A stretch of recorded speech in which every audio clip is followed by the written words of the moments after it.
ఓం శ్రీ స్వామియే శరణమయ్యప్ప. ఓం నమ శివాయ. ఓం నమ శివాయ ఎందుకంటున్నానంటే ఈరోజు వచ్చేసి రెండవ కార్తీక సోమవారం అయిపోయి మూడో కార్తీక సోమవారం వస్తుంది కదా. వీడియో అనేది ఇప్పుడు అప్లోడ్ చేస్తున్నానండి. ఎందుకంటే ఇంట్లో ప్రాబ్లమ్స్ అంటే ఏముంటాయండి, మాల వేస్తున్నాడు కదా, కొన్ని పనులు అనేవి ఎక్కువగా ఉన్నాయన్నమాట. అందుకని చెప్పేసి వీడియో అప్లోడ్ చేయడానికి కొంచెం లేట్ అయిందండి. లేట్ అయినా లేటెస్ట్గా ఉంటుందన్నమాట. ఈ వీడియో లాస్ట్ వరకు చూసి నచ్చితే లైక్ చేయండి. నచ్చడం అంటే నచ్చకపోకుండా ఉంటుందా, నచ్చుతుంది అనుకుంటున్నాను. ఇక్కడ వచ్చేసి మార్నింగ్ 3:30కి లేచాను అనమాట. 3:30కి లేస్తేనే మనకి పని అనేది త్వరగా అయిపోతుంది అనమాట. పూజ కూడా సంధ్యా సమయంలో చేసేసుకోవచ్చు, దీపం అనేది పెట్టేసుకోవచ్చు అనమాట. ఫస్ట్ వచ్చేసి నేను బయట పని మొత్తం చేసేసుకున్నాను. బయట అంటే చిమ్ముకొని కల్లాపు చల్లుకొని ముగ్గు పెట్టేసుకున్నాను. ఆ తర్వాత వచ్చేసి మనము తల స్నానం చేసేసాక ఇంట్లో అడిగి పెట్టాలన్నమాట.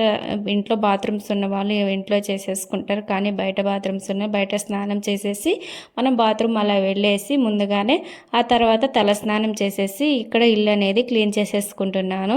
ఇల్లు మొత్తము చిమ్మేసుకొని ఆ తర్వాత వచ్చేసి ఇలా మాప్ పెట్టేసుకుంటున్నాను అండి. మాప్ పెట్టేసుకున్న తర్వాత ముందు పూజ సామాన్ అనేది ముందే మనం క్లీన్ చేసి పెట్టుకుంటే మనం పూజ చేసే సమయానికి అవి ఆరిపోతాయి అన్నమాట, తడి లేకుండా. ఏవైనా కొద్దిగా తడి ఉన్నా మనము క్లాత్తో తుడిచేసుకోవచ్చు. మనము దీపారాధన చేసేటప్పుడు నిమ్ము అనేది లేకుండా చూసుకోవాలన్నమాట. ఇక్కడ వచ్చేసి మొత్తం ఇల్లు మొత్తం క్లీన్ చేసేసుకున్నాను. దేవుడికి పూలు కూడా పెట్టేశాను అనమాట. పెట్టేశాక ఇక్కడ వచ్చేసి దీపారాధన చేస్తున్నానండి. మా స్వాములు అయితే బయటే ఉన్నారండి, స్వాములు లోపలికి రాలేదు. స్వాములు అంటే సముద్ర స్నానానికి వెళ్తాం కదా, అక్కడ స్నానం చేస్తావులే అని చెప్పేసి వాళ్ళు బయటే ఉన్నారు. నేనైతే ఇల్లు మొత్తం క్లీన్ చేసేసుకొని స్వామికి దీపం పెట్టేసి ఆ తర్వాత సముద్రంకి వెళ్తున్నాం అనమాట. ఇక్కడ మనం ఇంట్లో అయ్యప్ప స్వామి పీఠం పెట్టుకున్నాం కాబట్టి దీపం అనేది వెలిగించి ఇంట్లో పూజ చేసుకొని మనం ఎక్కడికైనా బయటకి వెళ్ళాలండి. పూజ చేసుకోకుండా బయట దీపారాధన చేసేసి శివాలయంకి వెళ్ళి అక్కడ దీపం పెట్టుకుంటే లాభం ఏముండదు. ఇంట్లో దేవుళ్ళని వదిలేసి మనము బయటికి వెళ్ళకూడదనమాట. అందుకని చెప్పేసి నేను ఇక్కడ మణికంఠ స్వామికి దీపం వెలిగించేసి వెంకటేశ్వర స్వామికి మొత్తం దీపాలు అనేది పెట్టేసుకున్నాను. అండ్ కార్తీక దీపం అనేది కార్తీక మాసంలో ఎక్కువ పెట్టుకుంటారు కదా, అందుకని చెప్పేసి కింద ఒక దీపం పెట్టేసి కార్తీక దీపం అనేది కూడా పెట్టుకున్నాను అనమాట. అంటే ఈ కార్తీక మాసం వచ్చినప్పుడు మార్నింగ్ అండ్ నైట్ టైం కూడా వెలిగించుకుంటూ ఉంటారండి కార్తీక దీపాలు అనేది. మనకి ఇంటి గుమ్మాల దగ్గర, తులసి కోట దగ్గర మాకైతే తులసి కోట అనేది లేదన్నమాట, తులసి చెట్టు అనేది లేదండి. నేనైతే ఫ్యూచర్లో పెట్టుకుంటాను. అంటే మాకు చుట్టూ ప్రహరీ గోడ అనేది లేదనమాట. అవి పెట్టుకోవడానికి ప్లేస్ అనేది అనువుగా లేదండి. అందుకని చెప్పేసి ప్రహరీ కట్టుకున్నాక ఫ్యూచర్లో పెట్టుకుంటాను. అంటే ఆ తులసి చెట్టు ఉండటం వల్ల మనకి అంత మంచిది అని చెప్పేసి మనకి యూట్యూబ్లో తెగ వచ్చేస్తున్నాయి కదా వీడియోలన్నీ. అంతకుముందు ఇవన్నీ లేవండి. ఇప్పుడు మళ్ళీ పాతకాలంలో పూజలు అనేవి ఎక్కువ లేవండి, అండ్ పాపాలు కూడా ఎక్కువ లేవు. ఇప్పుడు పూజలు ఎక్కువ అయ్యాయి అండ్ పాపాలు కూడా ఎక్కువ అయ్యాయి. అలానే ఉన్నాయండి మన జీవితాలు కూడా. పాపాలు ఎక్కువ అవ్వడం వల్ల పూజలు అనేవి కూడా ఎక్కువ అవుతూ ఉంటాయి. మనం పాపాలు చేసేసి దేవుణ్ణి కోరుకుంటే సరిపోదని మనం పాపాలు అనేవి కూడా తగ్గించుకుంటూ మన ప్రయత్నం అనేది మనం చేసుకోవాలి. ఇప్పుడు వచ్చేసి మేము అలా ఇంట్లో దీపం అనేది పెట్టేసుకున్నాక ఇప్పుడు సముద్రంకి అనేది వెళ్తున్నాం అనమాట. నేను మా స్వాములు ఇద్దరు వెళ్తున్నాం. మా పాప అయితే లేదండి, ఎందుకులే అని చెప్పేసి లేపలేదు. ఆ పాపకు కూడా ఎందుకు అంటే నిద్ర అనేది ఉండదు కదా, అందుకని చెప్పేసి తీసుకెళ్ళలేదు. ఇలా ఎక్కడ సముద్రం దగ్గరికి రాగానే అంటే చాలా మంది ఏం రాలేదండి. అంటే మా ఊరిలో ఉండేవాళ్ళు 30 మెంబర్స్ వేసాం కదా, వారిలో కూడా ఒద్దిక అనేదే ఉండదండి మా ఊరిలో. ఎవరి పాటికి వాళ్ళే వెళ్ళేసి సముద్ర స్నానం చేసి ఇక్కడ వచ్చేసి చూడండి, మనం సముద్ర స్నానం చేసాక ఆ తర్వాత ఇక్కడ మనము దీపం అనేది సముద్రం తల్లికి దీపం అనేది పెట్టుకుంటున్నాను. దీపం పెట్టేటప్పుడు కూడా ఇక్కడ ఏమంత గాలి లేదండి, మామూలుగానే ఉంది. వర్షం మటుకు మబ్బు అనేది లేసునింది, కానీ గాలి అనేది ఎక్కువ లేదనమాట. అంతకుముందు ఇయర్ అయితే గాలి వాన రెండు ఒకసారి వచ్చాయన్నమాట. ఆ వానలోనే దీపం అనేది పెట్టుకున్నామని. ఇక్కడైతే ఈ సంవత్సరం చాలా అంటే చాలా బాగా దీపం అనేది కొండెక్కకుండా దీపం అనేది బాగా వెలిగిందండి. ఇక్కడ వచ్చేసి మనము పసుపు కుంకుమ అనేది శివుడిలాగా మనము మట్టితో పెట్టుకొని ఆ పసుపు కుంకుమ చల్లేసి ఆ తర్వాత పూలు బొట్లు పెట్టేసుకొని ఆ దీపం అనేది పెట్టుకుని నేనైతే ఇక్కడ అరటి పళ్ళు ఆకు ఒక్క మొత్తం తెచ్చాను అనమాట. అవి పెట్టేసి దీపం కూడా పెట్టేశాక మనము ఆ తర్వాత టెంకాయ కూడా కొట్టుకున్నామండి. ఆ టెంకాయ కొట్టుకున్నాక హారతి మాకైతే సముద్రం చాలా అంటే చాలా దగ్గర అండి. మా ఊరు పక్కన కైలు దాటంగానే పాలెం పక్కన సముద్రం అనమాట. ఒక హాఫ్ అన్ అవర్ కాదండి, ఒక 15 మినిట్స్లో వెళ్ళిపోవచ్చు అనమాట సముద్రం దగ్గరికి. కొంతమందికి అయితే సముద్రం అనేది ఉండదు, ఏవైనా చెరువుల్లో నదుల్లో ఏవైనా గుంటల్లో మునిగేసి ఆ దీపం అనేది వదిలేసుకొని దీపం అనేది పెట్టుకుంటారనమాట. మాకైతే దగ్గరే కాబట్టి సముద్ర స్నానం చేసి అక్కడ దీపం అనేది పెట్టుకున్నాము.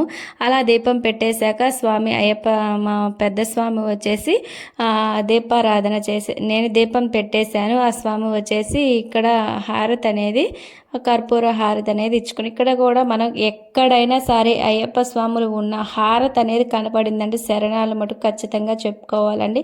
అయ్యప్ప స్వామి శరణం అనేది ఖచ్చితంగా చెప్పుకోవాలన్నమాట. అందుకని చెప్పేసి ఇక్కడ శరణాలు అనేది చెప్పేసుకున్నారు. ఇక్కడ చాలా అంటే చాలా బాగా వెలుగుతున్నాయి చూడండి.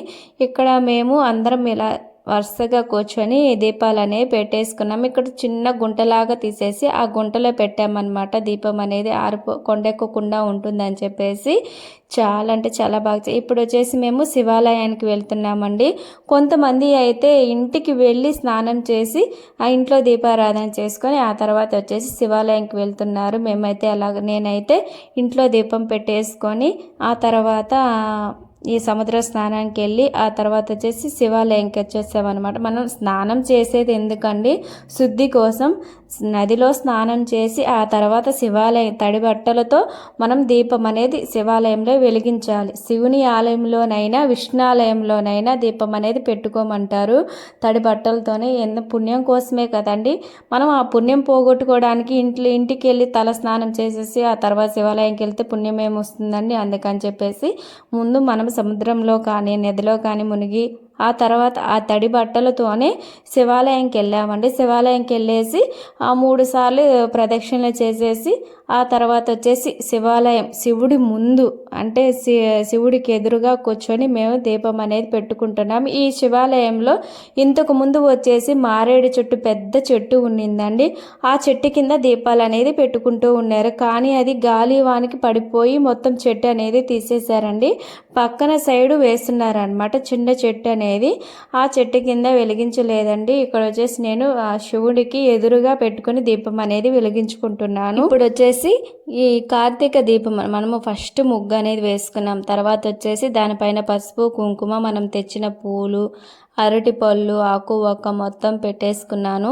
అండ్ దీపం అనేది 365 ఒత్తులు ఉంటాయి కదా, ఆ ఒత్తులు అనేవి పెట్టేసి ఆవు నేతితో చేసి ఉంటారు. నేను మామూలుగా కావలిలో కొనుక్కొచ్చుకున్నానండి. అది ఓన్లీ 25 రూపీస్ అండి. అక్కడ దేవాలయం దగ్గర అమ్మేది వచ్చేసి 50 రూపీస్ అమ్ముతున్నారనమాట. అక్కడ డబల్ పెట్టి అమ్మేస్తున్నారండి. ఇలాంటివన్నీ చేస్తూ ఉంటే పాపాలు అనేవి పెరగకుండా ఎలా ఉంటాయి. అలా దీపం పెట్టేసుకొని అలా ఇంటికి వచ్చేసామన్నమాట. ఇంటికి వచ్చేసి ఇంటి లోపలికి రావాలి. ఇంటి లోపలికి రాకుండా మనం స్నానం చేయకూడదు. ఎందుకంటే మనం శివాలయంకి వెళ్ళాం కాబట్టి ఆ శివుని ఆగ్రహం మన ఇంట్లోకి రావాలి కాబట్టి ముందు ఇంట్లోకి వచ్చేసి దేవుడికి దండం పెట్టేసుకొని ఆ తర్వాత వచ్చేసి తలస్నానం చేసేసామండి.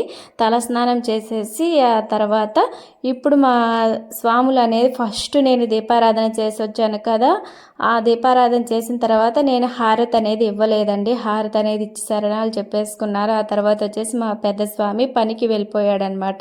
భిక్ష అనేది మళ్ళీ ఇంకొకటి 2 డేస్లో కార్తీక పౌర్ణమి వస్తుంది కదా, ఆ ఫుల్ వీడియో కూడా పెడతానండి. ఈ వీడియో నచ్చితే లైక్ చేయండి, సబ్స్క్రైబ్ చేసుకోండి.